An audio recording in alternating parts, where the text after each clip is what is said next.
Magandang araw mga bata. Ngayon ay magdarasal muna tayo. Sa ngalan ng Ama, Anak, Espiritu Santo. Amen. Ama namin, sumasalangit ka, sambahin ang ngalan mo. Mapasa amin ang kaharian mo, sundin ang loob mo dito sa lupa para lang sa langit. Bigyan mo kami ng makakain sa araw-araw at patawarin mo kami sa aming kasalanan, gaya ng pagpatawad namin sa amin, at huwag mo kami pahintulot sa tukso, at iadya mo kami sa lahat ng masama, sa nawa. Amen. Bago kayo umupo, pakiayos muna ang iyong mga upuan, pakipulot ang basura sa inyong harapan at sa kiliran. Ngayon, pwede na kayong umupo. Magandang araw mga bata. Ako nga pala si Binibining Mary Jane Ibanez, ang inyong guro sa Pilipino. Check ako ng inyong mga attendance kung sino ang umabsent o lumiban sa ating klase. Joanna, nandito po. Michelle, mga alin tuntunin ako. Una ay sumunod sa panuto ng guro. Pangalawa, pumasok sa takdang oras. Ikatlo, iwasan ang anumang ingay o kilos sa loob ng klase. Panglima, makinig sa guro habang nagsasalita. Pang-anim, itaas lamang ang kanang kamay kung nais magtanong o sumagot. Kailangan, kung meron kayong mga tanong o kanang gusto nyong sumagot, ay itaas lang ang inyong kanang kamay.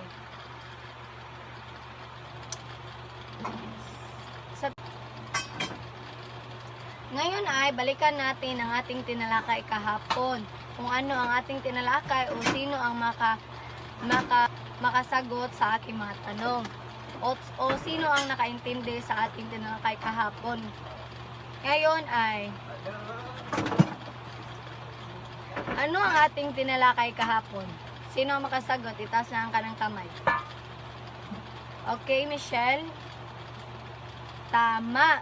Ang ating tinalakay kahapon ay ang parabola. So, sino pa ang makasagot kung ano ang parabola? Yes, Joanna? So, ang parabola ay isang maikling kwento na may aral na kalimitang hinahango mula sa Biblia. Tama. Ngayon ay may aktibidad, hindi pala, may aktibidad akong pasagot o hulaan nyo kung ano ang mga nasa larawan.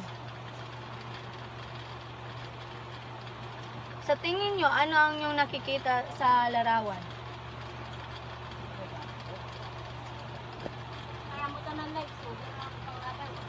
Sino ang makabigay?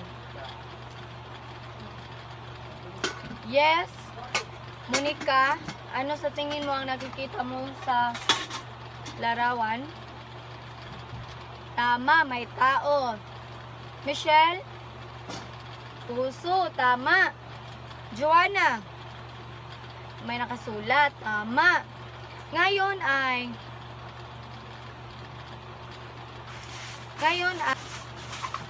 sa tingin ninyo, may kaugnayan ba ang mga ito sa isa't isa? Yes, Monica. Meron, tama. Ngayon ay ano ang ating sa tingin nyo? Sino sa tingin ninyo ang ipinahiwatig ng mga larawan? Sino? Yes, Monica. Ang Makatang Pilipino sa panitikan. Tama. Ngayon ay may aktibidad pa akong isa. Ang pamagat nito ay buuin mo ako. May papakita ako sa inyong larawan at kailangan buuin ninyo ang mga salita na hindi nagkaayos. Sino ang gustong sumagot? Yes, Michelle. Anong sa tingin mo ang nasa larawan o ano na hindi nakakayos na salita? Jose Corazon de Jesus. Tama. So, anong inyong nabong pangalan? Si Jose Corazon de Jesus? Tama. Ano sa tingin nyo ang ating tatalakayin ngayon? Tungkol kay Jose Corazon de Jesus. Ngayon ay kilalanin natin kung sino talaga si Jose Corazon de Jesus. Si Jose Corazon de Jesus o kilala si Jose Corazon Cecilio Ramon Augusto Pangilinan de Jesus. Siya ay sinilang sa bahay sa Dag Trinidad sa purok ng Santa Cruz sa Manila. Ipinanganak siya noong ika-22 ng Nobyembre 1874. Namatay siya noong ika-26 ng Mayo 1932. At may palayaw din siyang Jose Batuti, Pipito Maintim, Jose Katuwa, Anastasio Salagubang, Sundalong Lasing, Bernardin Parong-Parong Asol at Bayaning May Sugat. At ang kanyang mga magulang ay sina Dr. Vicente de Jesus at ang kanyang kapampangang si Ginang Susana Pangilinan. At meron din siyang 2 kapatid. At namatay siya noong 37 taong gulang. Namatay siya noong ika-26 ng Mayo 1932. Ang kanyang sakit ay ulcer. Ngayon ay may mga akda siya at tula nga ginawa o isinulat. Ang unang akda niya ay Barong Tagalog, ang pangalawang Pagbabalik, ang ikatlo ang Pamana, ang pang-apat Isang Punong Kahoy, ang panghuli ay Bayan Ko. Ngayon ay meron tayong gagawin na aktibidad. Magbilang kayo ng 4. So, dito ang Group 1, Group 2, Group 3, Group 4. Tapos na ba? So, again. Ang panuto ay bilang pangkat, pumili ng isang sa mga tula ni Jose Corazon de Jesus, ibuod ito at ipahayag ang mga mensahe nito sa isang malikhaing paraan. Tulad ng maikling dula,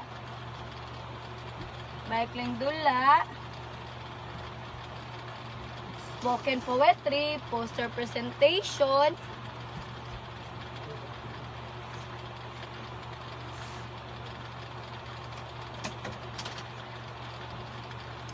ang pamantayan sa pagmamarka ng rubric. Nilalaman, kompleto at tama ang impormasyon, 10 punto, kahusayan at pagpapahayag o malinaw may damdamin, 5 punto, at panghuli, malikhaing presentasyon, 5 punto. Ang total ay 20 points o 20 punto. Ngayon ay may gagawin tayong 10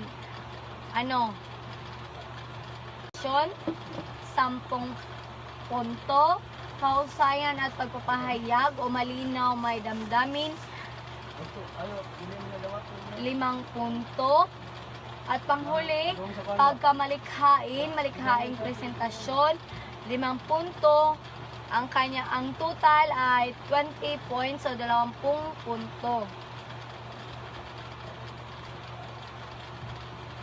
Ngayon ay may gagawin tayong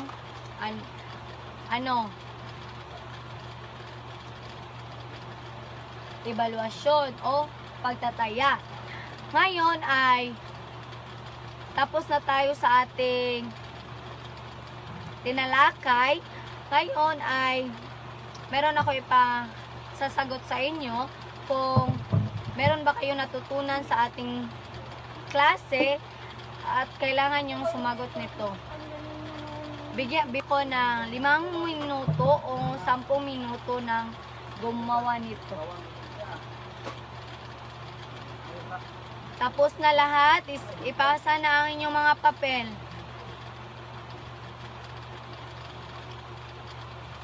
Ngayon ay magbibigay ako ng